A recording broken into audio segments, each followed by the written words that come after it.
ತಗೊಳ್ಳೋದು ಮಾಸ್ತರ.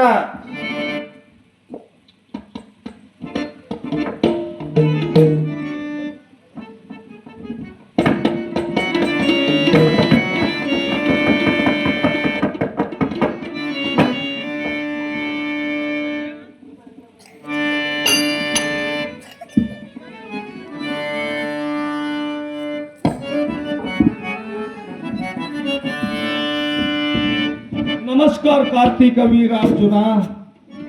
ನಿನಗೆ ಜಯವಾಗಲಿ ಕಾರ್ತಿಕ ವೀರ ಅರ್ಜುನ. ಪರಶುರಾಮ, ನನ್ನ ರಾಜಧಾನಿ ಕಡೆ ಬರಲು ಕಾರಣವೇನು? ಏನು? ನನ್ನ ತಂದೆ ತಪಶ್ಚರ್ಯದಲ್ಲಿ ಕುಳಿತಿರುವಾಗ ನನ್ನ ತಂದೆಯನ್ನು ಮೋಸದಿಂದ ಕೊಲೆ ಮಾಡಿ ಕಾಮಧೇನು ಕಲ್ಪವೃಕ್ಷ ತಂದಿರುವುದು ಸತ್ಯ ನಿಜವಲ್ಲವೇ ಮೋಸಗಾರ? ಪರಶುರಾಮ, ನಿನ್ನ ತಂದೆಯನ್ನು ಮೋಸದಿಂದ ಹೊಡೆದು ಕಾಮಧೇನು ಕಲ್ಪವೃಕ್ಷ ತರಲು ನನಗೇನು ಕಲಿ ಇದೆ? ಏನು? ನಿನ್ನ ರಾಜ್ಯದಲ್ಲಿ ಬರಗಾಲ ಬಿದ್ದಾಗ ನಿನ್ನ ದನ ಕರಗಳು ನಿನ್ನ ಪ್ರಜೆಗಳು ಅನ್ನ ನೀರೇ ಇಲ್ಲದೆ ಬಳಲುತ್ತಿರುವಾಗ ನೀನು ನನ್ನ ಆಶ್ರಮಕ್ಕೆ ಬಂದು ನನ್ನ ತಂದೆಯನ್ನು ಕೊಲೆ ಮಾಡಿ ಕಾಮಧೇನು ಕಲ್ಪವೃಕ್ಷ ತೆಗೆದುಕೊಂಡು ಹೋಗಿರುವುದು ಸತ್ಯ ನಿಜವಲ್ಲವೇ ಮೋಸಗಾರ? ಸುಮ್ಮನೆ ಮರ್ಯಾದೆಯಿಂದ ಕೊಟ್ಟರೆ ಸರಿ,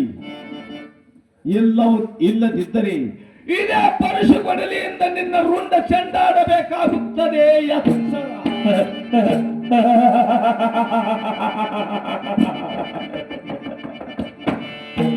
ಪರಶುರಾಮ, ಏನು ರಾಜರೇ? ನೀನಿನ್ನು ಚಿಕ್ಕವನು. ಹೌದು. ನೋಡು, ನಮ್ಮಂತವರ ಕೂಡ ಯುದ್ಧವನ್ನಾಡಿ ಅರ್ಥವಿಲ್ಲದ ವ್ಯಕ್ತ ಪ್ರಾಣ ಕಳೆದುಕೊಳ್ಳಬೇಡ. ಬಂದ ಬಾರಿಗೆ ಸೂಕ್ತವಿದೆಂದು ಮರಳಿ ಹೋಗು.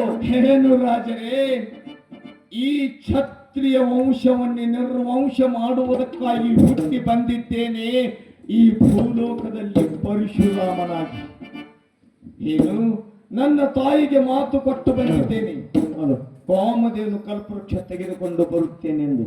ಸುಮ್ಮನೆ ಮರ್ಯಾದೆಯಿಂದ ಕೊಟ್ಟರೆ ಸರಿ, ಇಲ್ಲವಾದರೆ ಯುದ್ಧವನ್ನು ಮಾಡಿ ಗೆದ್ದು ಒಯ್ಯಬೇಕಾಗುತ್ತದೆ ಜೋಕಿ. ಪರಶುರಾಮ, ನಿನ್ನ ಹತ್ತಿರ ಅಷ್ಟು ಶೌರ್ಯವಿದ್ದರೆ ಯುದ್ಧವನ್ನು ಮಾಡಿ ತೆಗೆದುಕೊಂಡು ಹೋಗು ಕಾಮಧೇನು ಕಲ್ಪವೃಕ್ಷ. ಆಗಲಿ ಮಹಾಯುದ್ಧ.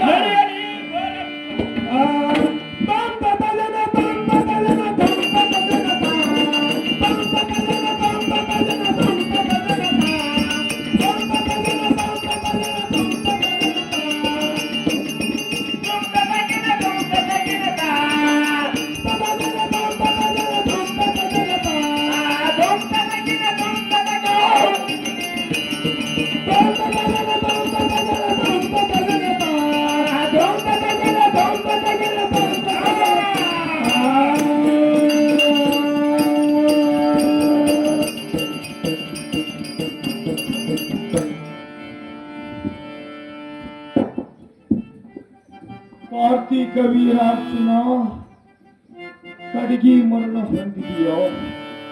ಹೋಗುವೆ.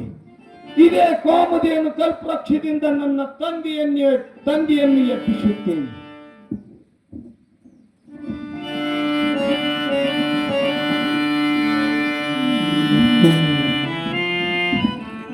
ನಮ ತಂದೆ ತಮ್ಮ ಪಾದಕ್ಕೆ ಇಲ್ಲಿಗೆ ಜಯವಾಗಲಿ ಪರಶುರಾಮ. ಮೇಲೆ ಕೇಳುವಂತವನಾಗು.